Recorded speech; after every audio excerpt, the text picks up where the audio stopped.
Olá, bem-vindos a mais uma aula do nosso curso de Introdução ao Desenvolvimento Web. No final da aula passada, eu esbarrei num erro do programador, né? Um erro entre a cadeira e o teclado. Eu ia corrigir esse erro, refazer esse final do vídeo, mas eu achei melhor não.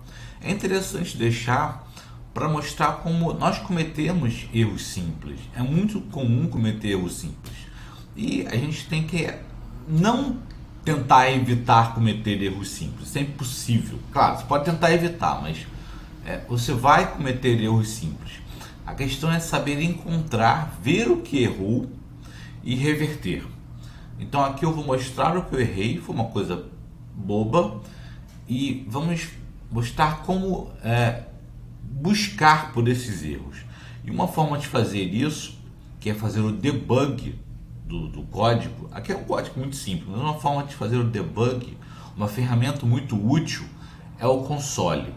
É ir gravando as coisas no console e analisando linha a linha o que estamos fazendo. Então vamos lá. Primeira coisa que eu vou comentar nesse vídeo é sobre como utilizar os comentários num código JavaScript. Os comentários são utilizados geralmente para escrever em linguagem humana o que está sendo feito para que você no futuro se lembre.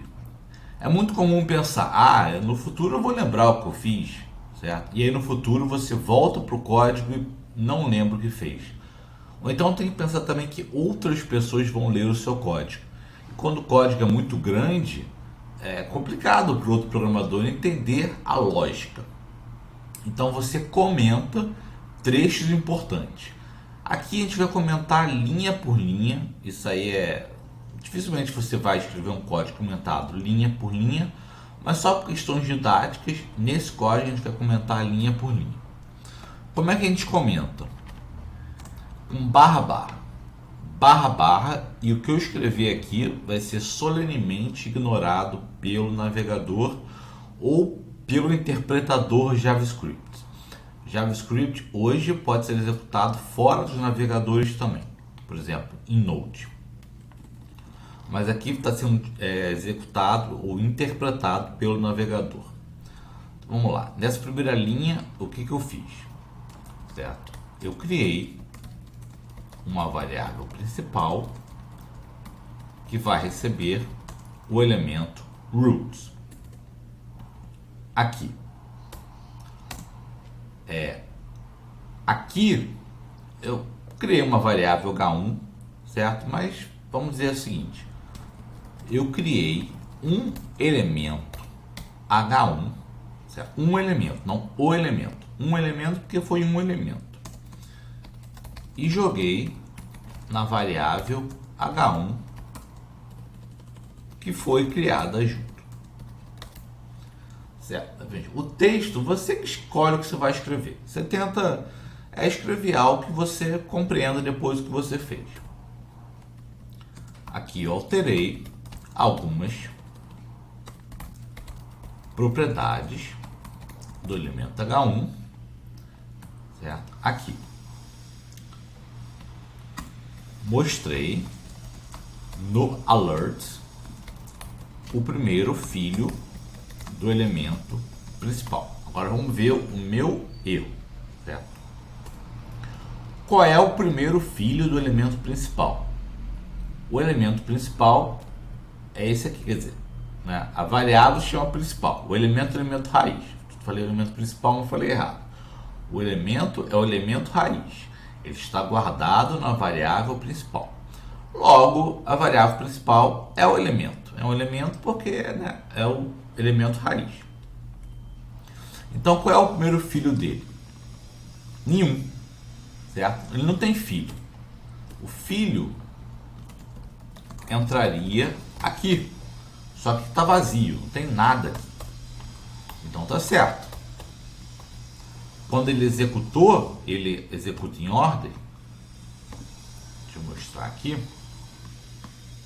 que ele trouxe? Nulo. Ele não encontrou nenhum filho do elemento roots, certo? Continuando. eu gravei, salvei no console, salvei do console o primeiro filho do elemento principal, certo? O que é o console?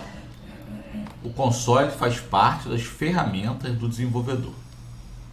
Aqui em inspecionar, o console está aqui. Null, não tem, é nulo, condizente com o alert. E só depois disso tudo é que eu fiz o que?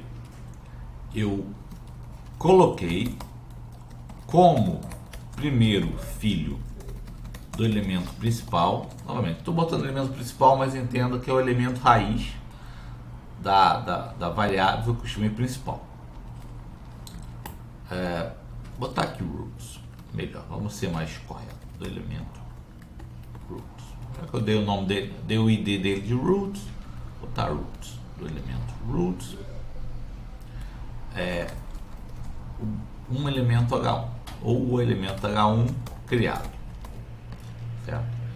Então, o que eu queria ter feito era ter dado o window alert depois disso, porque só agora que o principal tem um filho, só agora que o principal tem um filho, ou que o root tem um filho.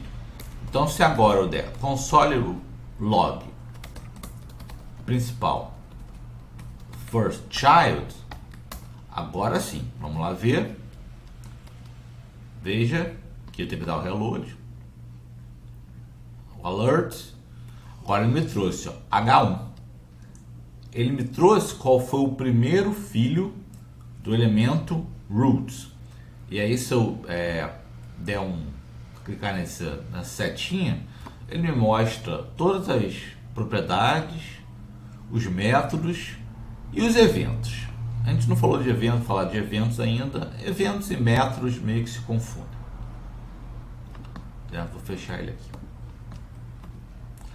Então, o que eu queria ter feito, vou cortar esse, era isso aqui. Eu queria ter colocado aqui, eu não percebi que estava só no final. Este foi o meu erro. Agora sim, se eu der o voltar, olha só, o window alert me trouxe Object HTML Head Elements. E aí uma questão. Por que, deixa eu voltar. Por que aqui o first child está Object HTML Heading e aqui está o elemento todo, certo? O elemento H1. Por causa do seguinte,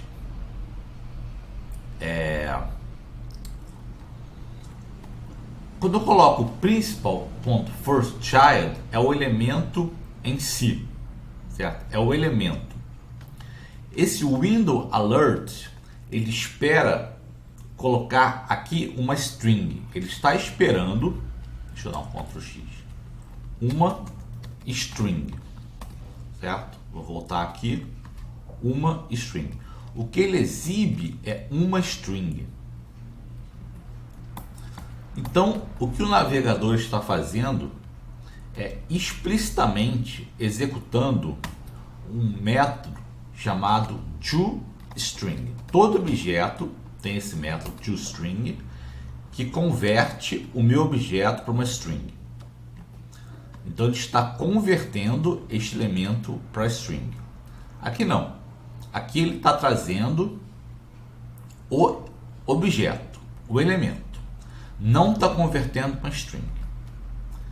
Se eu quiser converter em string, eu posso usar o toString. Agora sim.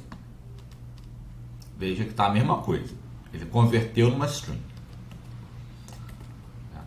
Vamos ver isso aqui. Deixa eu comentar o alert. E mostrar como é que o console.log também às vezes faz isso. Se eu quiser escrever uma string aqui, entre aspas, o meu primeiro filho do elemento roots e aí eu vou concatenar duas strings, concatenar e juntar. Olha, vamos lá ver. Ele botou Object HTML Elements. Por quê? Mesma coisa que ele fez aqui. Ele explicitamente converteu este objeto em string. Ele chamou o método toString. Certo? Não precisaria ter colocado aqui, porque ele faz automaticamente esta conversão para string. Mas, só para mostrar o que ele está fazendo, ele está chamando toString. E o console.log, ele é muito utilizado para fazer o debug. Quando você está em dúvida, uma das formas de fazer isso é salva no console e vê o que está acontecendo. A gente vai ver isso ao longo do nosso curso. Então é isso. Vou ficando por aqui. Espero que tenham gostado e até a próxima aula.